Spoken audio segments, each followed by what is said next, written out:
Assalamualaikum warahmatullahi wabarakatuh. Kembali lagi di channel Kisah Warganet.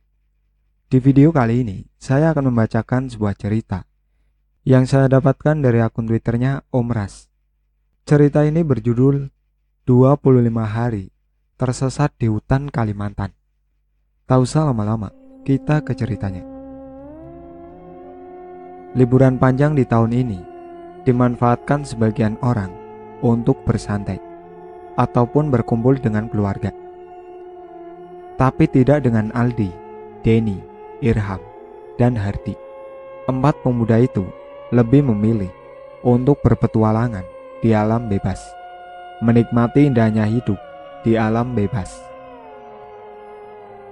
Mereka sudah merencanakannya dari beberapa tahun yang lalu dan akan segera terwujud di tahun ini. Mereka semua sudah mempersiapkan bahan makanan yang cukup untuk beberapa hari di hutan. Mereka juga membawa beberapa macam peralatan yang bisa digunakan untuk pertahanan diri jika nanti di sana ada serangan beruang ataupun hewan liar lainnya. Setelah persiapan mereka sudah cukup, sore harinya mereka pun berangkat. Karena keempatnya tinggal di barak atau kos-kosan, jadi mereka bisa pergi dengan bebas kapanpun mereka mau, tanpa harus mengatakan kemana mereka akan pergi, dan hanya mengatakan mereka akan kembali sebelum liburan berakhir. Perjalanan pun dimulai. Mereka semua nampak gembira. Jalanan setapak menuju hutan terlihat sangat menantang di mata mereka. Mereka berempat sudah cukup lama menjalin persahabatan, dan sampai sekarang mereka tak pernah bertengkar sekalipun. Mungkin karena hobi dan kebiasaan yang mereka miliki semuanya sama. Nyanyian-nyanyian mulai terdengar dari mulut mereka, sambil sesekali terdengar candaan dan tawa di antara keempatnya. Hingga beberapa saat kemudian, jalanan yang mereka lewati mulai terasa licin dan menanjak. Lalu mereka mulai berfokus dengan apa yang mereka pijak. Suara-suara patiling mulai terdengar, menandakan sebentar lagi sang mentari akan segera pergi tidur.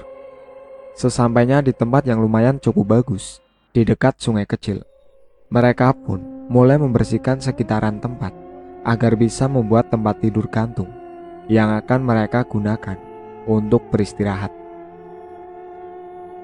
Setelah selesai, mereka mulai membagi tugas. Aldi dapat tugas mencari air, sedangkan Irham dan Hardi mencari kayu bakar. Sementara Denny menunggu untuk mengerjakan tugasnya, yaitu memasak. Karena air dan kayu bakar belum ada, ia pun memilih untuk duduk-duduk, bersandar di bawah pohon, sambil mendengarkan musik dari MP3-nya. Hari sudah mulai gelap ketika teman-temannya datang. Setelah menyalakan api, Denny pun mulai memasak nasi. Sementara teman-temannya membuat perangkap agar jika ada binatang-binatang liar yang mendekat akan ketahuan. Singkat cerita, 2 hari telah berlalu dan mereka kini sudah sampai di sebuah tempat yang cukup gelap di tengah-tengah hutan.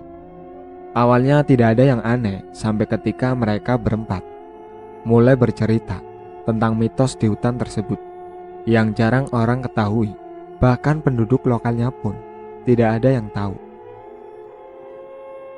Di sini tidak diceritakan cerita-cerita mitos itu, karena siapa tahu ada salah satu ponakan di sini yang tahu akan ceritanya dan bisa menebak ini di mana. Seiring berjalannya cerita dari mulut mereka, hawa dingin mulai mengusik ke sela-sela tulang, dan suasana mencekam mulai bisa dirasakan. Mereka saling tatap, namun lagi-lagi hal itu tidak ditanggapi serius oleh keempatnya. Mereka lalu tertawa dan mulai bercanda. Lalu tidur. Malam itu gerimis mulai turun. Langit sangat gelap kala itu. Sementara mereka lupa membawa terpal untuk atapnya. Mereka mulai takut jika nanti akan kehujanan. Dan tepat di tengah malam, Hujan yang ditakutkan mereka benar-benar turun dengan sangat deras, ditambah angin yang sangat kencang, menggoyangkan pepohonan yang tinggi. Tempat tidur gantung mereka basah, tas mereka yang berisi pakaian dan bahan makanan juga ikut basah. Hardy yang memiliki ketidaktahanan akan suhu dingin, seketika kedinginan dan menggigil, membuat teman-temannya menjadi panik dan khawatir. Mereka bertiga mencoba menghangatkan tubuh Hardy dengan cara saling berpelukan. Namun itu tidak berhasil karena mereka tetap terkena air hujan. Lama-lama tubuh Hardy semakin melemah, hingga akhirnya ia tak sadarkan diri. Bertambahlah rasa panik dan khawatirnya mereka bertiga, apalagi di tengah malam seperti itu. Mereka juga tidak menyangka akan turun hujan, padahal musim saat itu sudah memasuki musim kemarau. Penyesalan seketika menyergap perasaan mereka. Hujan masih turun ketika pagi telah tiba, dan Hardy masih tak sadarkan diri. Aldi dan Irham terus-menerus menggosok-gosokkan tangannya turun naik ke tubuh agar tubuh Hardy menghangat.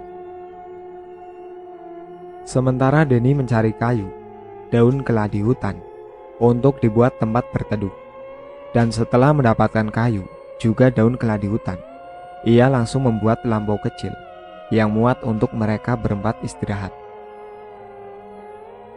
Setelah penyangga untuk atap dipasang dan daun-daun keladi tadi disusun, ternyata ia kekurangan daun, dan yang beratap hanyalah sebagiannya saja. Lalu ia langsung bergegas untuk mencari daun keladi lagi. Singkatnya, setelah lampau darurat itu dibuat, matahari mulai memancarkan sinarnya yang hangat. Meski sudah siuman, wajah Hardy masih pucat karena Hardy yang masih lemas. Mereka pun memutuskan untuk menginap 1 malam lagi. Dan hari itu, mereka hanya memakan mie instan bawaan mereka. Itu pun cuma dimakan mentah, karena kayu masih basah, jadi api tidak bisa menyala. Siang berganti malam, tubuh Hardy semakin melemah. Ketiga temannya bergantian tidak tidur untuk menjaga Hardy. Namun tiba-tiba saja tubuh Hardy mengejang. Semuanya kembali menjadi panik. Mereka tak tahu harus berbuat apa. "Kita harus pulang malam ini juga," ujar Aldi. "Tapi Hardy bagaimana?" tanya Denny. "Bagaimana kalau kita tandu saja?" usul Irham. Mereka bertiga pun setuju dan segera membuat tandu untuk Hardy. Singkatnya, setelah selesai membuat tandu, mereka bertiga lalu memasukkan tubuh Hardy dan membungkusnya. Setelah itu dipasangi ikatan agar tubuhnya tidak jatuh dan lebih aman untuk dibawa. Aldi dan Denny bertugas untuk membawa tandu, sementara Irham membawa semua peralatan mereka. Dan sebagian bahan makanan yang sudah tidak layak makan ditinggalkan begitu saja. Tak terasa malam itu mereka berjalan sudah 3 jam lebih, namun tak kunjung menemukan jalan. Malahan mereka masuk ke semak-semak berduri dan banyak rotan berduri yang menggantung dan menghalangi jalan mereka. Akhirnya mereka pun berbalik arah.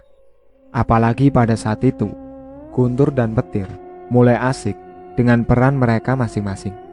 Karena tak ingin Hardy kembali kehujanan, akhirnya mereka bertiga memutuskan untuk membuat tenda darurat dari kayu dan dedaunan. Mereka bertiga bekerja sama. Aldi dan Irham berangkat mencari kayu dan dedaunan yang bisa digunakan membuat tenda. Sementara Denny menjaga Hardy dan membersihkan rumput liar di sekitar tempat mereka yang akan dibangun tenda. Saat sedang menebang pohon kecil, Denny menemukan sesuatu mirip rambut yang panjang tersangkut di pohon tersebut. Bulu kuduknya seketika merinding. Lalu ia segera mendekati Hardy. Ia memeluk Hardy untuk menyembunyikan wajahnya. Saat itu ia benar-benar takut. Entah berapa lama ia dan Hardy menunggu. Namun sampai pagi tiba, Aldi dan Irham tak kunjung datang. Saat sudah pagi, barulah Denny berani untuk memastikan apa yang ia lihat tadi malam. Dan ternyata di pohon kecil itu sudah tidak ada apa-apa.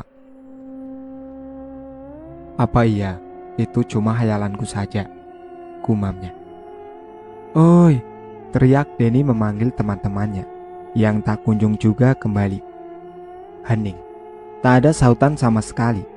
Denny mulai takut jika teman-temannya tersesat saat sedang mencari bahan untuk mendirikan tenda darurat.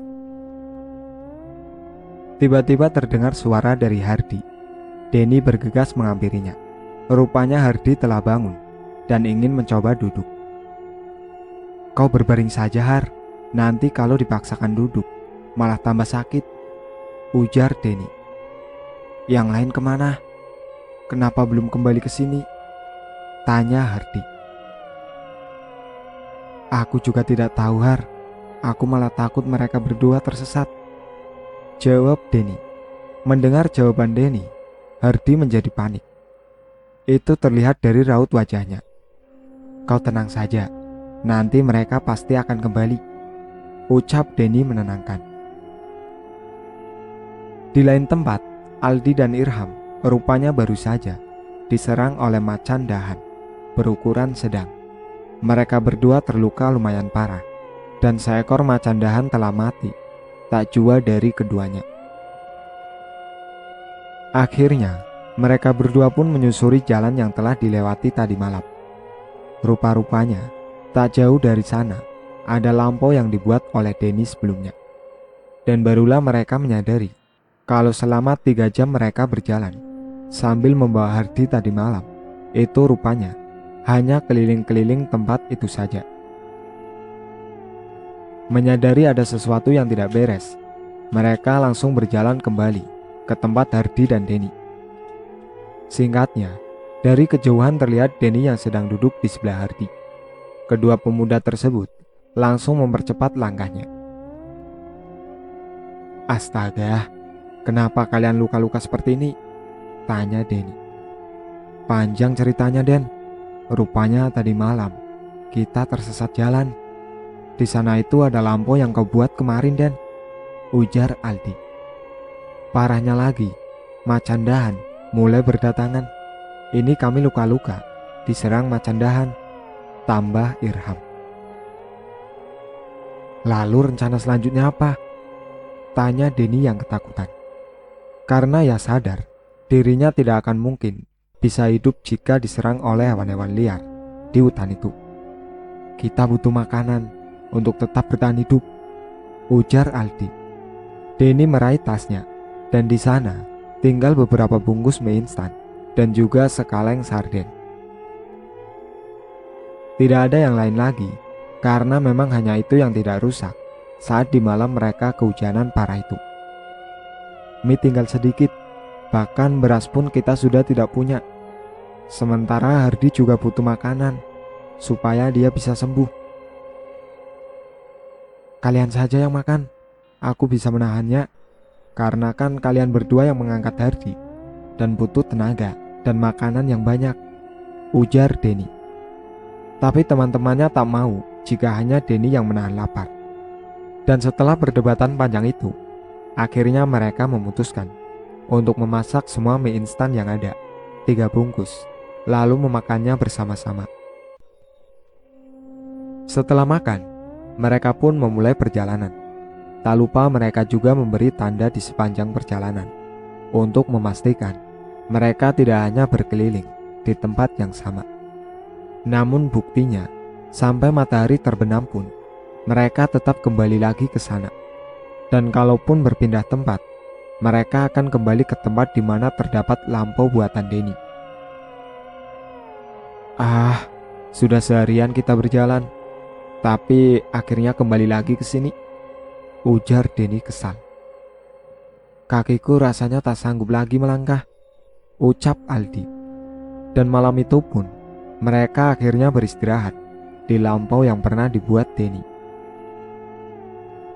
dan menambahkan kayu-kayu untuk dindingnya agar jika ada hewan buas datang, mereka akan langsung terjaga. Malam itu mereka lalui dengan perut kosong. Saat tiba giliran Aldi untuk berjaga, ia melihat sepasang mata yang menatapnya dari balik pohon. Aldi meraih pisaunya perlahan-lahan. Ia yakin jika yang mengintip di kejauhan itu pastilah binatang buas, penunggu hutan. Namun ternyata saat didekati, nampak seorang wanita dengan rambut yang panjang terurai. Siapa kau ini? Tanya Aldi. Wanita itu hanya diam sambil menatap Aldi. Di sekitar mulutnya nampak noda merah yang entah berasal dari mana. Lalu dengan santai, si wanita berjalan pergi, meninggalkan Aldi yang masih mematung, menunggu jawaban atas pertanyaan yang ia lontarkan tadi pada si wanita misterius. Aldi kembali ke lampau. Aneh, hanya kata itu yang bisa terucap saat Aldi mengingat kembali si wanita. Singkat cerita, pagi ke-10, mereka masih berada di tengah hutan, di tempat yang sama. Sementara Hardi sudah mulai membaik dan bisa kembali berjalan. Pagi-pagi sekali, Denny sudah pergi mencari buah-buahan di sekitar tenda mereka. Dan ketika ia pulang, ia membawa pisang bangkaran, pisang hutan. Rasanya kelat banyak bijinya, tapi kalau masih muda, enak dibakar atau juga digoreng dengan tepung sajiku. Tumbuhannya juga tidak ada di perkampungan. Bangkaran muda yang dibawa Denny, ia letakkan di dekat lampau. Lalu ia menghidupkan api untuk membakar bangkaran muda tersebut. Sementara Aldi dan Irham sedang berusaha mencari jalan untuk pulang. Denny terlihat asik meniup-niup api, tanpa ia sadari bahwa Hardi sudah tidak ada di dalam lampau mereka. Dari kejauhan terdengar suara seseorang yang berteriak minta tolong. Denny yang mendengar suara tersebut langsung berdiri dan mengamati di sekitarnya. Sampai di sini ceritanya. Nantikan cerita kelanjutannya. Sekian dari saya. Wassalamualaikum warahmatullahi wabarakatuh.